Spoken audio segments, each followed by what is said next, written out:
สบายดีวันนี้สิมาแนะนำวิธีการเพิ่มโต๊ะแบบด่วนๆเนาะการเพิ่มเฉพาะโต๊ะแม่นเราจะต้องเข้าอยู่หลังบ้านเลยเนาะปัจจุบันนี้แม่นพวกเราจะเข้าอยู่หลังบ้านเข้ายูเซอร์โดเมนปกติเราเข้าแอดมินเนี่ยแหละเราจะเว้าเรื่องการเพิ่มโต๊ะโต๊ะมันจะมี2อย่างเพิ่มแบบเริ่มใหม่หรือว่าเพิ่มด่วนเพิ่มด่วนก็หมายว่าเรามีโต๊ะแล้วเราจะเพิ่มแบบไวเนาะสมมุติเราประเมินเราได้หน้าตาตัวนี้มาแล้วเราจะมาเว้าเรื่องการตั้งค่านี้เนาะตั้งค่าหลังจากนั้นมาเข้าผังเข้าแผนผังอาหารนี้แล้วปัจจุบันในสมมุติเรามีโต๊ะใดโต๊ะหนึ่งอยู่นี่แล้วเนาะเรากดเข้าอยู่ขวามือนี่มันตั้งค่าแผนผังเนาะอันนี้เรามีโต๊ะอยู่แล้วเนาะ A B C สมมุติเราจะเอาตัวใดก็ได้สมมุติว่าเอาตัวนี้นี่เรามีโต๊ะ15โต๊ะเรากดเข้าไปนี่นี่เราสามารถเพิ่มได้เลยเนาะตัวนี้มันเลื่อนเราจะดึงมาเลยก็ได้ดึง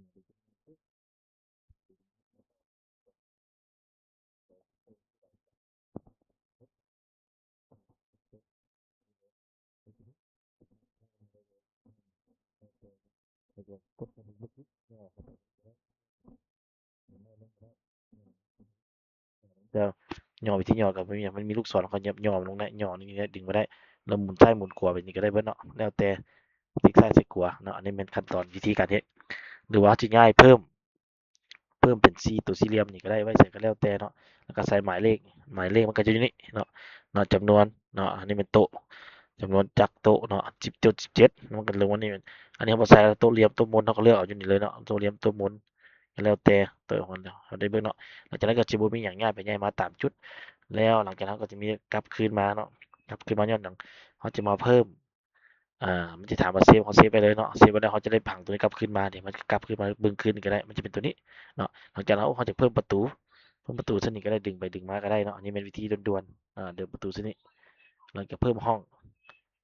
เส้นนี้ก็ได้ดึงมานี่แล้วแต่เนาะแต่ว่าอยากให้ตั้งก่อนแล้วจึงเอาห้องใส่มันจึงง่ายเนาะดึงมันนี่ขึ้นเลยมันจะง่ายเนาะอันนี้เป็นตัวอย่างซื้อเนาะตัวอย่างที่ว่าเขาเฮ็ดด่วนให้วิธีการมันก็จะมีง่ายปัญญามาจริงแล้วก็แล้วจะแต่อย่าลืมแต่บันทึกแล้วก็แล้วเนาะใส่เลขที่ตัวแดงแล้วแต่เขาจะมักใส่ A C B C C เนาะนี่กดเข้านี่ก็ได้แล้วมาคลิกเข้านี่แล้วก็เลื่อนมาแปลงกันนี่นะแปลง A B C D อยู่นี่ก็ได้เนาะ A B C D แปลงตามคนเราต้องการที่เฮ็ดหยังก็ได้ก็ถือว่าเป็นหยังก็แบ็กคืนเนี่ยมันจะถามให้เราเซฟอันนี้วิธีการสร้างโต๊ะแบบรีบด่วนเนาะแบบเขามีแล้วแต่เขามาสร้างด่วนซื่อๆนี่สิประมาณนี้เนาะ